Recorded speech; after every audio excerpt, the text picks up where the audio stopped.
নমস্কার তোমাদের সবাইকে সানাস স্মাইল এডুকেশন সেন্টারে স্বাগত জানিয়ে আজকের ক্লাসটি শুরু করছি। আজকে তোমাদের সঙ্গে আলোচনা করব তোমরা যারা পঞ্চম শ্রেণীর দ্বিতীয় পর্যায়ক্রমিক মূল্যায়ন পরীক্ষা দেবে তোমাদের জন্য রায় ও মার্টিন প্রশ্নবিচিত্রা থেকে আজকে সমাধান করব পঞ্চম শ্রেণীর পরিবেশ বিষয়ে মডেল নম্বর 10 অর্থাৎ 10 নম্বর স্কুলের যে সমস্ত ছোট ও বড় প্রশ্ন আছে তার সমস্ত প্রশ্নের উত্তরের সমাধান করে দেখো। চলো দেরি না করে মূল বিষয়ে যাওয়া যায়। একে কি আছে, একটি লুপ্তপ্রায় মাছ হলো, উত্তরটা লিখবে সরপুঁটি অপশন ক।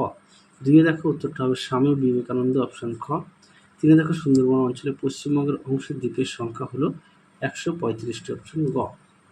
চারে দেখো আজাদ হিন্দ ফৌজ গঠন করেন, উত্তরটা লিখবে সুভাষচন্দ্র বসু অপশন গ।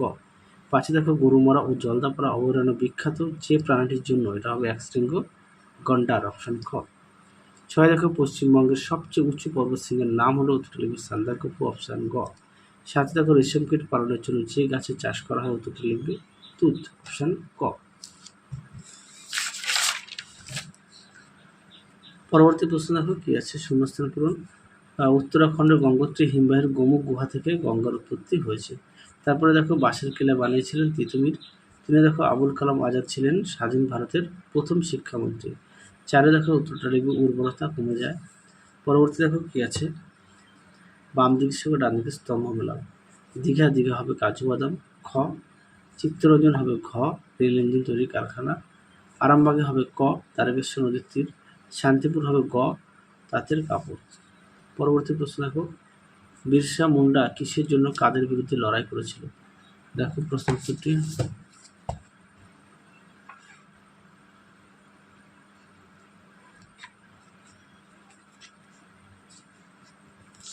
দেখো উত্তরটি তোমরা ঠিক এখান থেকে লিখবে, এখান থেকে এফ দিয়ে লিখবে, না বিরসা মুন্ডা, সরি ভুল বললাম, এখান থেকে এফ দিয়ে লিখবে। হ্যাঁ, এখান থেকে এই পর্যন্ত লিখবে। পরেরটা দেখো, নিত্যবহ নদী কাকে বলে? দেখো প্রশ্ন উত্তর।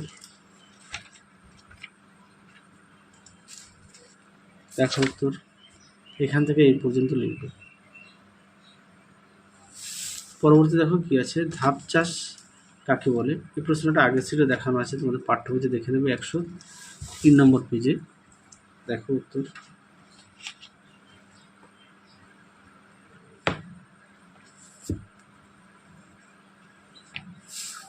দেখো এখান থেকে এই পর্যন্ত লিখবে ধাপ চাষ। জিওল মাছ কাকে বলে, উদাহরণ দাও। দেখো উত্তর এখান থেকে এই পর্যন্ত লিখবে। পৃষ্ঠা নম্বরটা দেখে নাও পাঠ্যবইয়ের 113। পরবর্তী দেখো কি আছে, হারভেস্টার কি?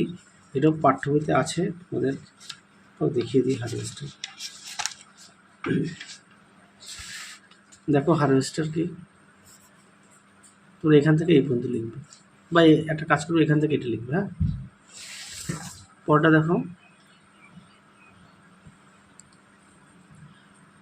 সমুদ্রে কিসের সাহায্যে কি মাছ ধরা হয়? দেখো প্রশ্ন উত্তর। উত্তরটি এখান থেকে এই পর্যন্ত লিখবে। পৃষ্ঠা নম্বর 111 অর্থাৎ 111। কলকাতা কয়েকটি দর্শনীয় স্থানের নাম।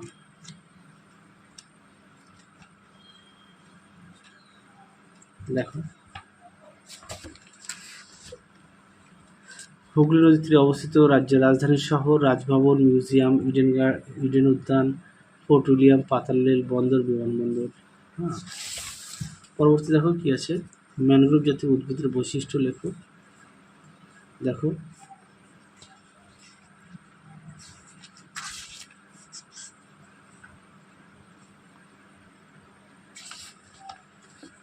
উত্তরটি এখান থেকে এই অবধি লিখবে। পৃষ্ঠা নম্বর 72 পাঠ্যবই। পরে দেখো মাছ ধরার পদ্ধতিগুলি আলোচনা করো। এটা পাবে 117 পেজের পাঠ্যবইতে, আর আমি তোমাদের সহায়িকা থেকে দেখাচ্ছি। দেখো দেখো এখান থেকে এই পর্যন্ত লিখবে, সহায়িকা থেকে দেখাই এই পর্যন্ত লিখবে। তাহলে চলো আজকের মতো এখানেই সমাপ্ত করছি। আবার দেখা হবে খুব শীঘ্রই তোমাদের পরবর্তী ভিডিওতে। তোমরা সবাই সুস্থ থেকো, ভালো থেকো। আজকের মতো টাটা।